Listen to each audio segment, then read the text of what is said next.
Hi guys! Oh my god. I'm trying to... So, totoo lang guys, sinusubukan ko talagang ngumiti ng genuine, but I can't. I can't. Like, I do not feel okay. I seriously wanted to shave my hair right now. I'm on the verge of cutting my hair. I'm not kidding. So, that's why I'm making this video. For me to restrain myself from cutting my own hair. So why am I making this video again?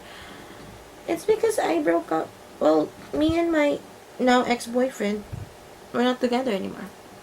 And I'm being super casual about it kasi at my age, I shouldn't be so melodramatic about everything anymore. Don't you think? I'm 29. So, I should act, more classy about it. I won't cry anymore. And do like the sappy no, or maybe because my tear ducts had just given up on me from the numerous times na pinaiyak ako ng ex ko. Hindi ako naiiyak makati lang yung mata ko. I'm not kidding. Okay, backtrack tayo a little bit. I know you guys are curious how I met my ex. I met him on Facebook. I met him on a group chat. That's it. We didn't went through the usual discourse. Discourse ba talaga yung term? But we didn't really went through the usual course of, dating, getting to know each other. We just started we just started as a couple. Period. Yun. Yun na. Yun lang. How did we break up? We broke up because of his pride. Because of my pride.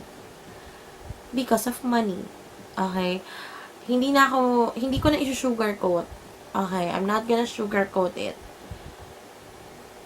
And I know my family will be angry at this, but mind you, this is why we broke up.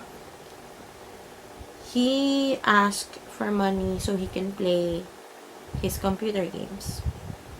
And I said no. Because number 1, wala na po akong allowance.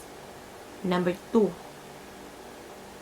I do have some money with me, but I have other things to do with that money. So, I would rather put it in a much more important, errand than give it to him so he can play his computer games and neglect me as his girlfriend that time. Yun. We broke up because of that.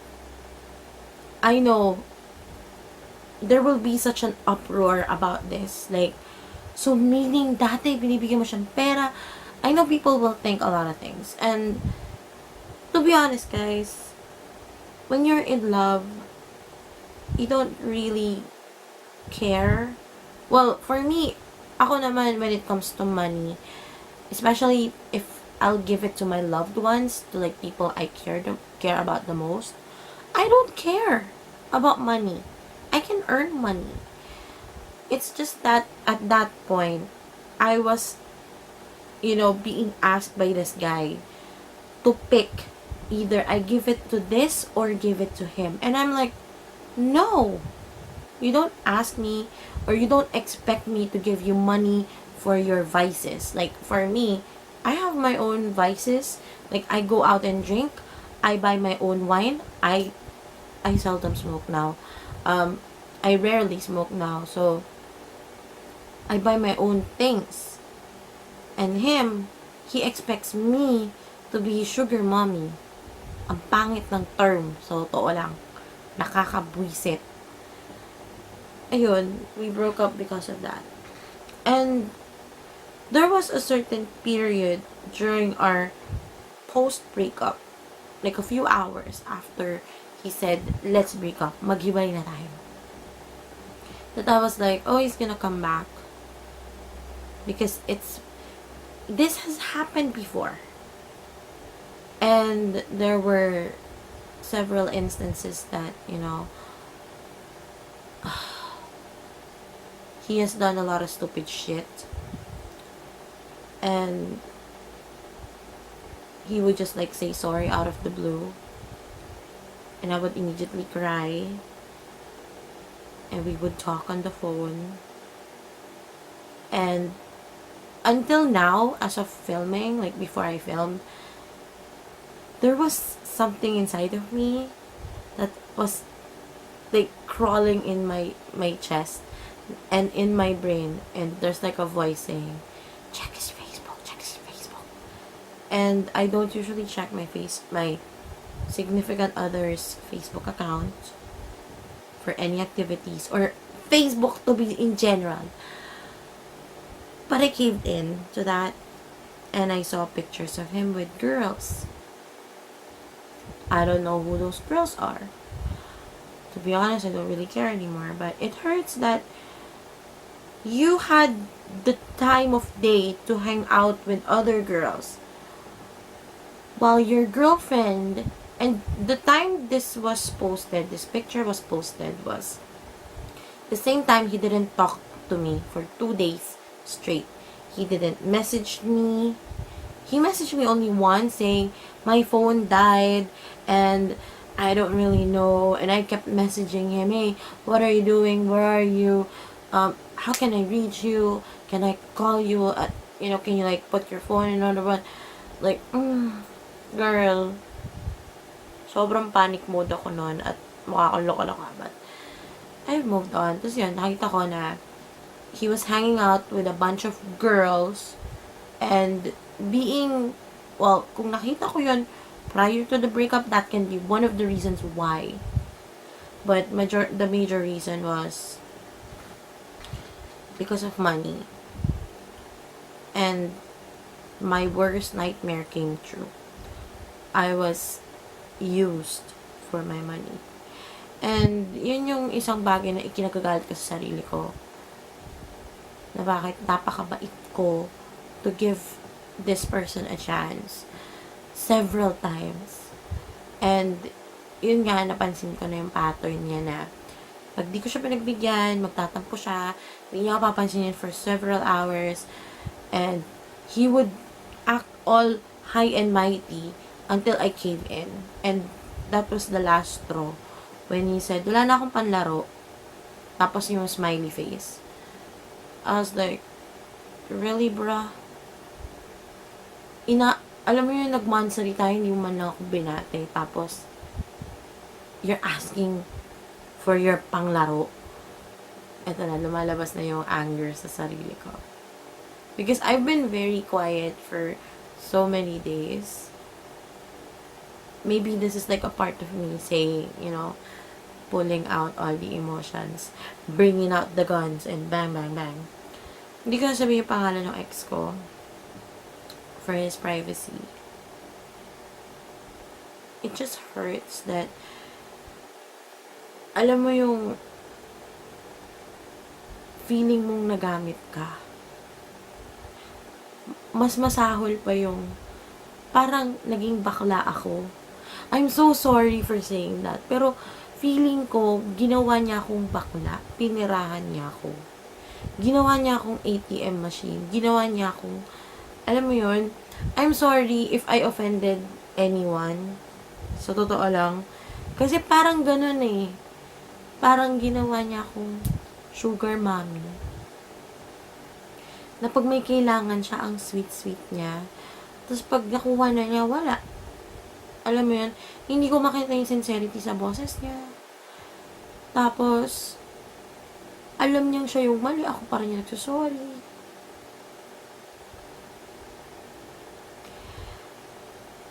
Masyado na mahaba tong video na to, kailangan ko nang tapusin. To be honest, guys, I'm still on the process of moving on. Alam mo yung kalmadong-kalmado ako, pero gusto ko na umiyak. I'm trying my very best to cry. Even after this. I'm forcing myself to cry. I'm forcing myself to move on. because he's not worth it. He's not worth the pain. He's not worth the tears anymore. He's not worth the effort I need that should have gone to someone else.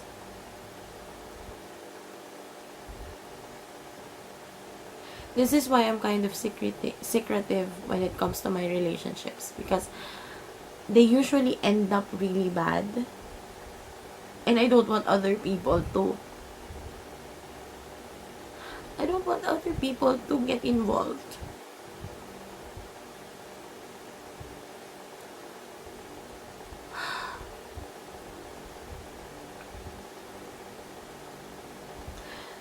Alam ko yung isa sa pinakamasasaktan, or maybe they wouldn't really notice, are my nieces and nephew. Kasi minahal nila yung ex ko. Winelcome nila yung ex ko ng buong puso. And now that me and him are not together, I don't want to hear questions from them. Kailan pupunta si Tito? Nasaan si Tito? Wow. Naiyak na ako dahil doon. Kaya napaka-secretive ko sa relationships ko dahil doon. But now, I'm opening up. Because it's been so long since I've built walls to myself. And when he came, tinumba ko lahat para sa kanya. Tinumba ko yung mga pader, sinira ko yung mga pader na unti-unti kong tinayo over the years that I was hurt from my other ex. And now I'm afraid. I'm too vulnerable. I'm too vulnerable to love again. I'm too scared to love again. I don't think relationships are meant for me. I'm too broken.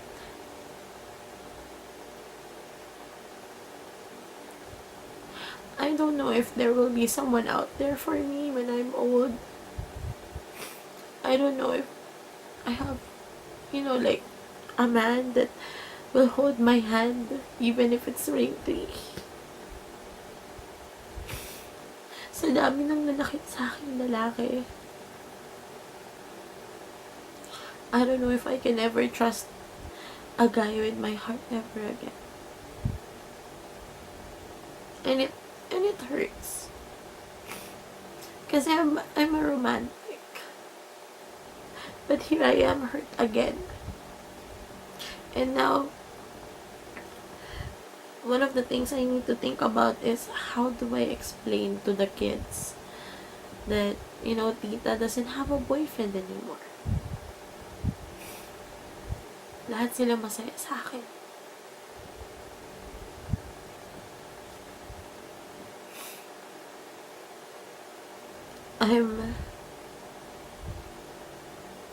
I don't know.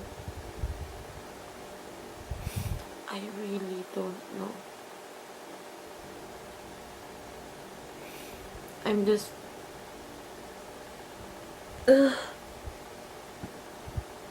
Hindi ko alam saan ako magsisimula ulit.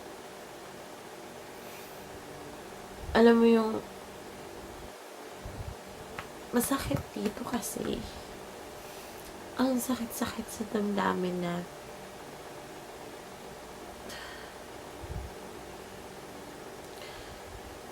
iniwan ako ng isang lalaki. Iniwan ako sa ere kung kailangan ko siya.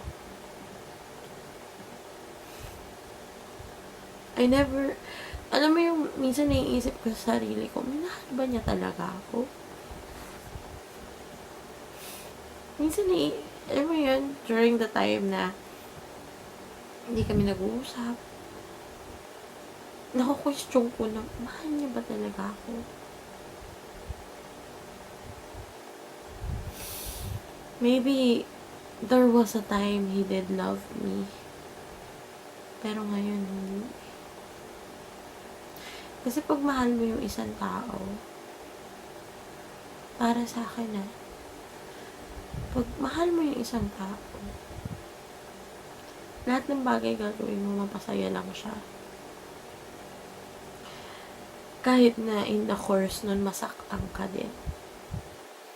Because that's how you love. You love unconditionally.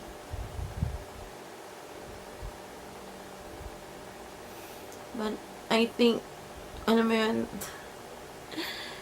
siguro yung pagmamahal ko sa kanya, sobra-sobra. Pero, pagmamahal niya sa akin, konting-konti.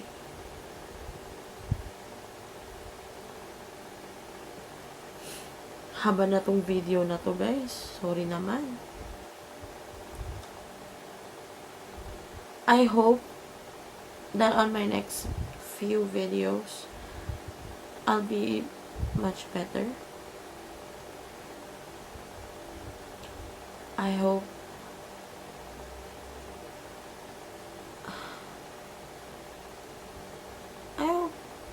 tomorrow will be a sunny day. Because sunny days are happy days. Gusto kong ngumiti ulit ng totoo. Alam mo yun, kahit anong ngiti ko ngayon, nakikita ko yung malungkot. Nakikita ko yung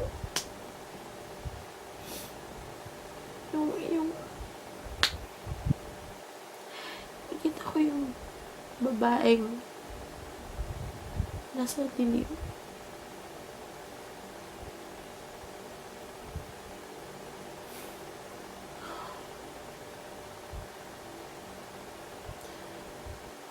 So, totoo lang, ito yung huling iyak ko sa kanya.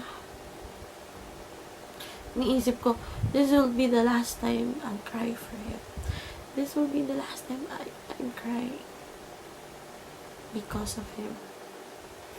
Kaya susunod na umiyak ako. Gusto ko tears of joy na.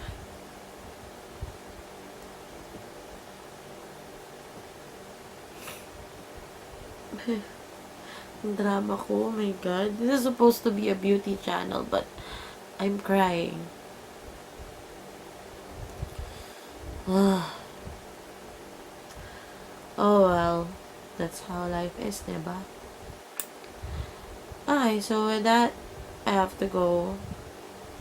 I'm not gonna do the usual stuff like, comment, subscribe. No. I'm just gonna end it with this. If you're going through a similar situation as I do, okay lang umiyak. Basta i-promise mo sa sarili mo, susunod na umiyak ka, yung umiyak kang tumatawa ka. Hindi yung baliw, Those are tears of joy. So, yeah. I have to go. Thank you so much for watching, guys. Sa mga nakaka-relate, kaya natin to. Sa mga hindi nakaka-relate, ay mali ko sa'yo. Babalik na naman ako sa pagka-bitter ko. I need to sit up straight now. So I can look confident and beautiful with a heart. I'm trying to be funny. Pero hindi ko kaya. My God. Alam mo yun, this is me at my down state. I'm still trying to make people laugh. So yeah, I have to go. Thank you for watching, guys. I promise the next videos that you will watch, hindi na ako depressed. I'll try to be happy. I'll watch a lot of Adam Sandler if I have to. Yeah, I have to go. Thank you so much for watching. Bye!